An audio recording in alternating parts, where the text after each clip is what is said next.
Buen día, mis hermanos. Hoy vamos a considerar la lección número 41, titulada Obedeced las órdenes de los fariseos, mas no imitéis sus obras. El texto básico entonces sería Mateo 23, 2 al 3. En la cátedra de Moisés se sientan los escribas y fariseos, así que todo lo que os digan que guardéis, guardadlo y hacedlo. Mas todo lo que os digan que guardéis, guardadlo y hacedlo. Mas no hagáis conforme a sus obras, porque dicen y no hacen.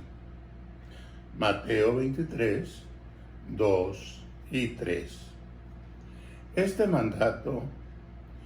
mandamiento del Señor Jesús sigue vigente aunque ahora no hay fariseos.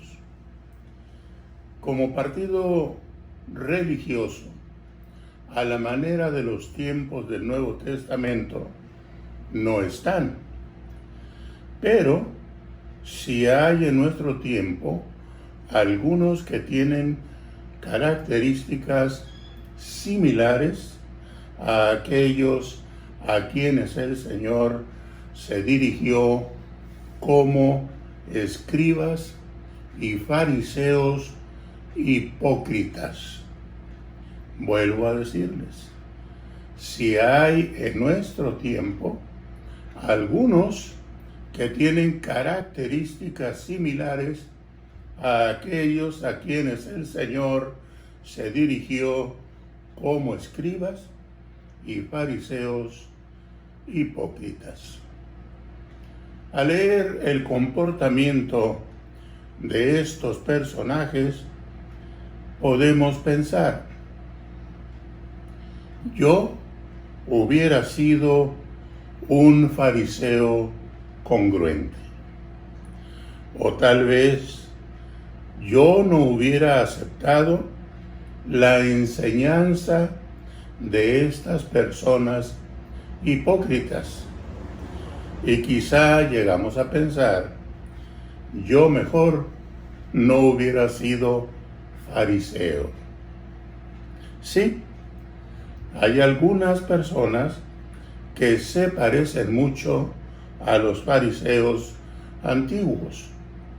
Su influencia es altamente nociva dentro de las iglesias. Y lo que es peor, no producen buenos frutos porque su motivación es su propia vanagloria. Con todo, algunos fariseos se convirtieron a Jesucristo y le sirvieron fielmente. Por ejemplo, Saulo de Tarso, que fue fariseo, que era guardador de la ley. Así que, ¿a quiénes se pueden aplicar entonces las palabras de juicio pronunciadas por nuestro Señor y Salvador? No hay fariseos a la manera que había en el Antiguo, o más bien en el Nuevo Testamento. No hay. Pero bueno, entonces, ¿a quién le podemos aplicar las palabras de juicio pronunciadas por nuestro Señor y Salvador? Pues a los que predican la sana doctrina, pero no hacen conforme a los mandamientos del Señor Jesucristo. Son como cierto pastor. Él dijo a su congregación: mañana, mis hermanos, es día de ayuno y oración. Así que toda la iglesia pues se puso en oración y ayuno. Pero él, cuando se levantó, le dijo a su esposa: prepárame unos huevos rancheros con frijoles refritos, café negro y tortillas de harina. La esposa le dice: oye, pero tú dijiste que hoy sería día de oración y ayuno. Él contestó: sí, eso es para la iglesia, pero no es para ti y no es para mí. Muchos hay así que anuncian, que proclaman, que predican, que enseñan la sana doctrina, pero no se sienten obligados a guardar los mandamientos, las enseñanzas, los requerimientos del Señor Jesucristo. El apóstol Pablo hizo algunas preguntas en Romanos, ¿se acuerdan? Tú que enseñas que no se debe adulterar, adulteras. Y así, él estuvo hablando acerca de quienes enseñaban, pero no aplicaban la palabra de Dios a sus vidas. Menciona el Señor Jesús la cátedra de Moisés. Los fariseos, los escribas, conocían perfectamente la ley de Moisés. Ellos eran los expertos, los sabios. Ellos tenían la llave del conocimiento. Eran intérpretes de la ley. Escucha lo que dijo el Señor Jesucristo: ay de vosotros, intérpretes de la ley, porque habéis quitado la llave de la ciencia. Vosotros mismos no entrasteis, y a los que entraban se lo impedisteis. Lucas 11:52. El conocimiento de por sí es fascinante. Por eso hay tanto filósofo, tanto gnóstico, tanto teórico. El conocimiento es fantástico, es fascinante. Saber mucho de muchas cosas es fascinante. Es algo muy, muy especial. Pero el problema está en saber aplicar lo que sabes a ti mismo. Había en cierto lugar de mi tierra, allá en Sonora, un hombre a quien le decían Don Perfecto Tonto, porque él sabía muchas cosas, pero generalmente no se las aplicaba. Simplemente era conocimiento. Así que este contraste que hay entre el conocimiento mundano y el conocimiento de la palabra de Dios y la práctica de ella es que conocer la palabra, practicarla, vivirla, eso le comunica a uno una sensación preciosa de llenura, de plenitud. Honestamente, es como una fuente que está manando agua de vida. Realmente, la palabra de Dios tiene efectos gratificantes en aquel que la lee, en aquel que la estudia, en aquel que la comparte, pero en aquel que aplica los conocimientos bíblicos a sí mismo. Recuerden el Salmo número 1. ¿Sí lo recuerdan? Bienaventurado el varón que no anduvo en consejo de malos, ni estuvo en camino de pecadores, ni en silla de escarnecedores se ha sentado, sino que la ley de Jehová, en ella medita de día y de noche. Será como árbol plantado junto a corrientes de agua, que da su fruto a su tiempo, y su hoja no cae. Hay una satisfacción grande entonces en conocer y aplicar la palabra de Dios en nuestras vidas.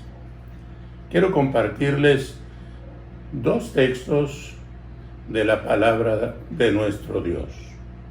El primero dice: el cual asimismo nos hizo ministros competentes de un nuevo pacto, no de la letra, sino del Espíritu, porque la letra mata, mas el Espíritu vivifica. Segunda los Corintios 3:6. Y el texto de Primera los Corintios 8:1. En cuanto a lo sacrificado a los ídolos, sabemos que todos tenemos conocimiento. El conocimiento envanece, pero el amor edifica. El conocimiento envanece, pero el amor edifica. Tenemos que considerar entonces que hay hipocresía cuando se habla de algo y uno mismo no lo hace. Así que el Señor habló de la hipocresía de los que dicen y no hacen. Por ejemplo, hay quienes buscan la palabra de Dios para argumentar y defender su posición, no para otra cosa. Para ellos, la palabra de Dios es solamente un libro de apologética. Hasta tienen subrayados los pasajes para defender sus argumentos. Para ellos es simple conocimiento. Ellos buscan aquello que está a su favor en las Sagradas Escrituras. Y hay algunos que hasta tuercen el significado de los textos para acomodarlos a su manera de pensar o razonar. Por ejemplo, en un campamento estaba yo hablando acerca de las cosas que no convienen como cristianos. Mencionábamos muchas cosas: el adulterio, la fornicación, los vicios como el cigarro, la cerveza, los diferentes licores. Y un hermano levantó la mano y me dijo: hermano, quiero hacerle una pregunta. Le dije: adelante. Y él dijo: a ver, muéstreme en la Biblia dónde dice o dónde está prohibido que fumemos. Porque lo que no está prohibido está permitido. Entonces pensé un momento y le dije: mire, hermano, la Biblia dice: absteneos de toda especie de mal. Él dijo: no sabía ese texto. Bueno, no necesariamente en la Biblia tiene que aparecer tal o cual palabra. Basta con aplicar el principio que emana de las palabras del Señor Jesús o de los escritores inspirados por el Espíritu Santo. Así que también hay quienes utilizan la palabra de Dios para aplicarla a otros, menos para sí mismos. Alguna vez como predicadores nos han dicho: hermano, qué bueno que habló de ese tema, porque el hermano X tiene ese problema. Qué bueno que usted lo trató. A ver si el hermano se arrepiente y deja lo que está haciendo. Cuando el Señor Jesús estableció a los 12 apóstoles, lo hizo para que estuvieran con Él y después mandarlos a predicar. Pienso en la razón de mi Señor para tenerlos cerca, para que estuvieran con Él. Y creo que la razón es que el testimonio de ellos tenía que ser congruente con su estilo de vida. El Señor mismo les había dado el ejemplo. Ser y hacer deben ir juntos. Y el Señor Jesús, el Señor, el Maestro, había dado un excelente ejemplo de ser y hacer. Nadie podía señalar al Señor Jesús como hipócrita. Lo que Él decía, lo cumplía. Lo que Él ordenaba, Él daba ejemplo. Pues así es el testimonio de los evangelios, sujeto a la voluntad del Padre. A veces nosotros no pensamos que algunas de las palabras de la Biblia son exactamente para nosotros. Pasamos de largo. Yo tuve la experiencia de oír una hermana que me decía: ay, hermano, yo no quiero leer este pasaje, porque en nuestras Biblias, en la revisión 1960 de Reina Valera, en el título de ese pasaje dice: advertencia al que peca deliberadamente. Y la hermana decía: ay, hermano, yo pequé deliberadamente y no quiero leer ese pedacito de la Escritura. Bueno, hay quienes se saltan lo que les toca a ellos, pero son buenos para repartir todos los textos que, según ellos, aplican a la vida de sus hermanos. Estas personas son como sastres que van buscando a ver a quién le queda el saco. Al leer la Biblia van pensando: este pasaje es especial para tal hermana. Este otro es especial para la hermana fulanita de tal. Este pasaje aplica para el pastor. Mira lo que dice aquí. O esto para la esposa del pastor, o para los hijos del pastor. Así que estas personas se sienten administradoras de la palabra de Dios. Son hermanos o hermanas dispuestas a hacer juicio constante sobre sus hermanos usando la palabra de nuestro Dios. Este entonces es un punto que debemos tocar. Es delicado. La Biblia no es para eso. La Biblia es para nosotros mismos. Es en la Biblia donde debemos mirarnos.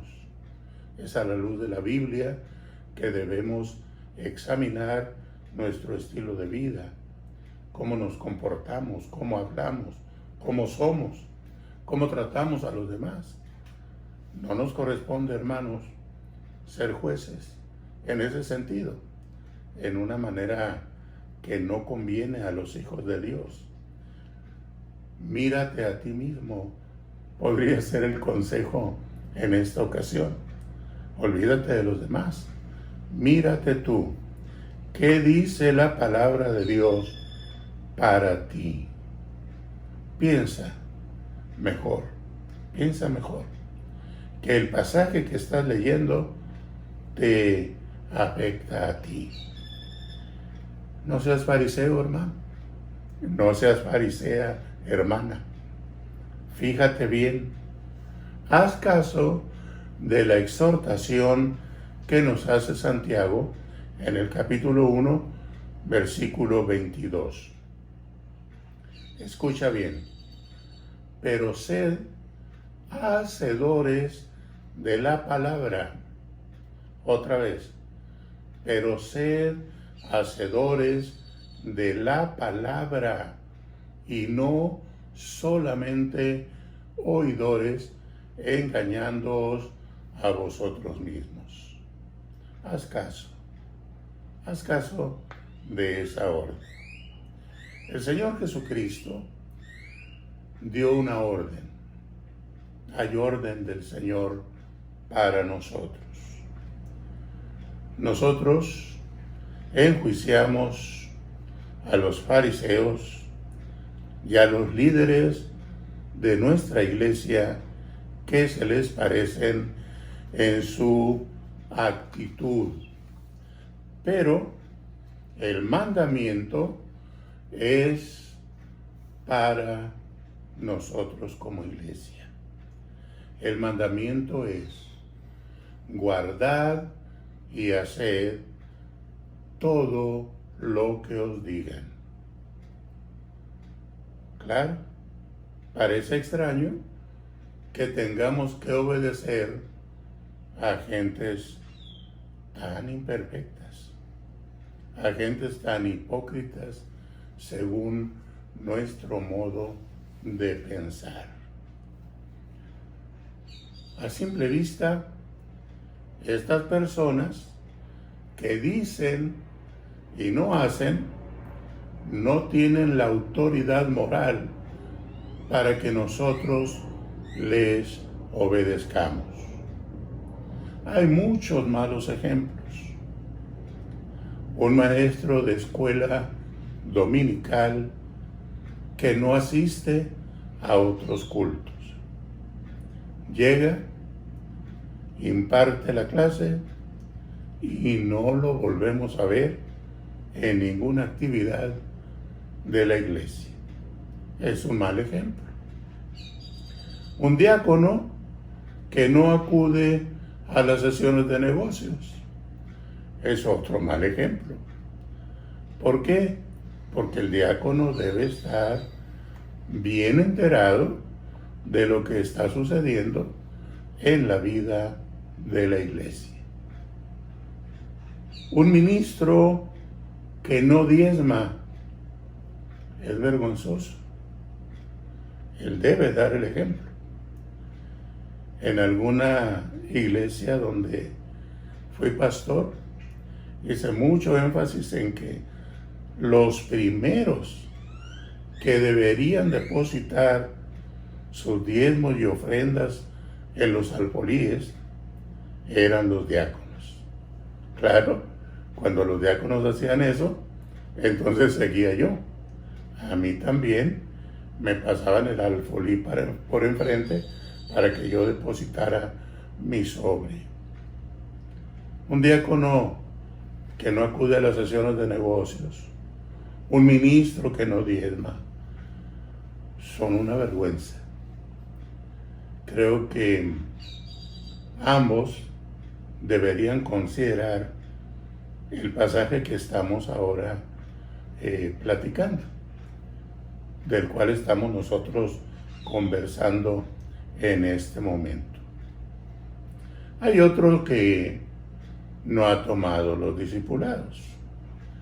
Hay algún hermano que siente que ya no tiene nada que aprender, que él ya se la sabe de todas y que incluso desanima a quienes están tratando de entender, de comprender las enseñanzas bíblicas por medio de los discipulados.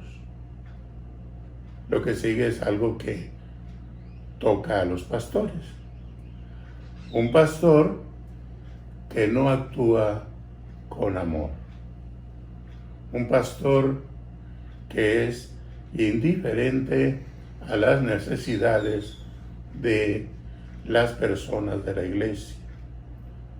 Un pastor que no tiene amor, un pastor que no visita a las familias, un pastor que ni se entera de lo que está sucediendo en las familias, también es un mal ejemplo. Así que, como ves, malos ejemplos hay muchos. ¿Cuál es mi recomendación en cuanto a esto?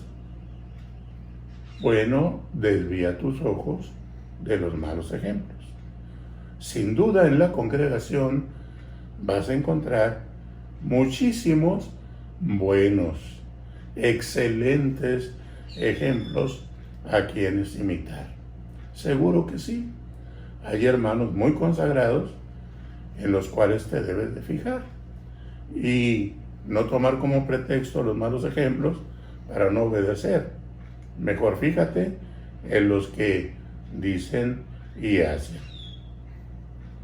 Todos aquellos que parecieran haber perdido su autoridad al no hacer lo que dicen y nos sentimos pues tentados a desobedecerles, claro, por el mal ejemplo, pero el mandamiento para nosotros es: guardad todo lo que os digan, y va más allá, dice, y hacedlo.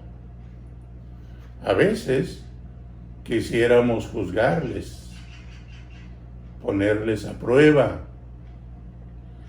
quisiéramos desconocerlos, quitarlos de una vez, pero el Señor nos manda otra cosa. Y allí es donde debes poner tus ojos. Allí es donde tú debes poner toda tu atención. Mira, el Señor no quitó a los fariseos. Estos fariseos le dieron lata a la iglesia en el primer siglo. Ellos continuaron molestando, continuaron dando palabras en contra de la iglesia, haciendo guerra de los cristianos. Pero el Señor no dijo nada, no los quitó. Al contrario, tenemos que recordar la parábola aquella del trigo y la cizaña. Dijo el Señor: dejen que crezcan juntas, el día las va a declarar. Así que realmente la orden del Señor es: no te metas en problemas. Fíjate en aquello que dicen que debes hacer y hazlo. Pero no imites lo malo que ellos hacen. Hay una razón para esta orden. La orden es que permanezcamos firmes, fieles, obedeciendo al Señor, en tanto que ellos permanezcan en la doctrina. Fíjate bien en eso. La potencia sanadora está en la palabra de Dios, no en el carisma del líder. La gracia salvadora está en la fe de Jesucristo, no en la vida intachable de sus siervos. La autoridad en la iglesia viene de nuestro Dios, no de los hombres. Dios es el que establece las autoridades y esto lo hace con un propósito. Si nosotros nos sujetamos a las autoridades puestas por Dios y les obedecemos, tenemos la gracia y el poder de Dios para ejercer nuestro ministerio con fruto. Ahora, si descartamos a la autoridad puesta por Dios, desconocemos a Dios y prescindimos de su poder. Las iglesias infructuosas tienen líderes infieles. Así es, las iglesias infructuosas tienen líderes infieles en algo. Iglesias desobedientes a ellos, tanto líderes como ovejas están en desobediencia. Dijo el Señor, no hagáis conforme a sus obras. Finalmente, el mandamiento nos complementa, pero no hagáis conforme a sus obras. Tenemos la tendencia a imitar lo que otros hacen. Aún las malas costumbres se nos pegan. Incluso es más fácil imitar lo malo que lo bueno. Podemos aprender de ellos que no hacen y de Cristo sí que hacer. Evitar lo que ellos hacen. Seguir lo que Cristo hizo. Vamos a tomar un ejemplo del Antiguo Testamento. El ejemplo del rey David, siendo ya ungido para suceder al rey Saúl y teniendo actitudes verdaderamente reprobables, decidió no levantar su mano contra el ungido rey Saúl, pues Dios le había dado la autoridad y sería él el que lo removería a su tiempo. David, de quien la Biblia da testimonio de tener un corazón perfecto para con Dios, no miró las obras de Saúl ni las imitó. No las miró como un modelo.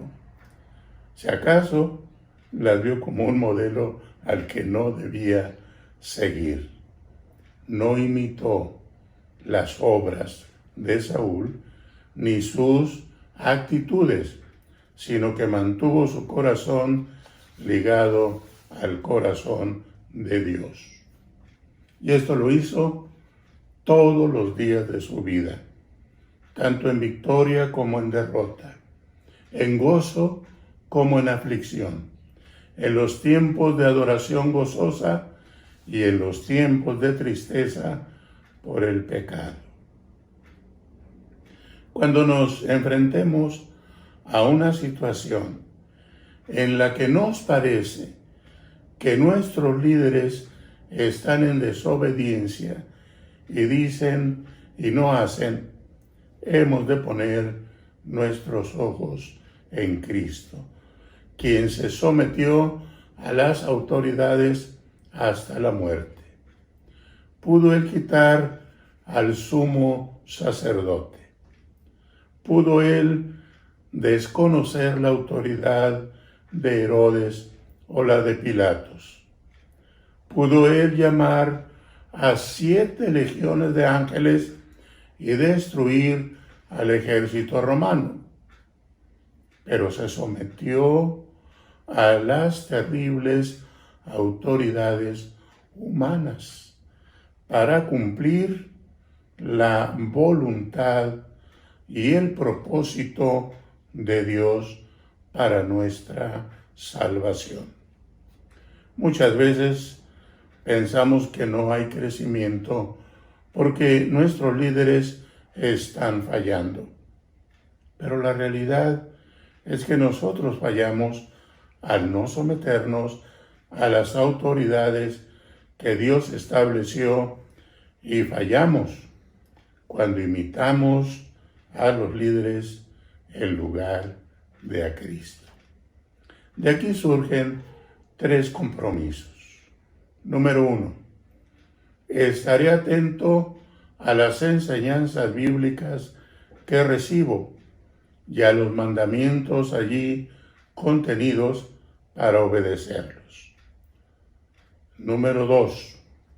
Aun cuando los maestros o líderes tengan fallas personales, trataré de no imitar sus malos ejemplos. Y número 3. No desobedeceré la palabra de Dios por culpa de ellos.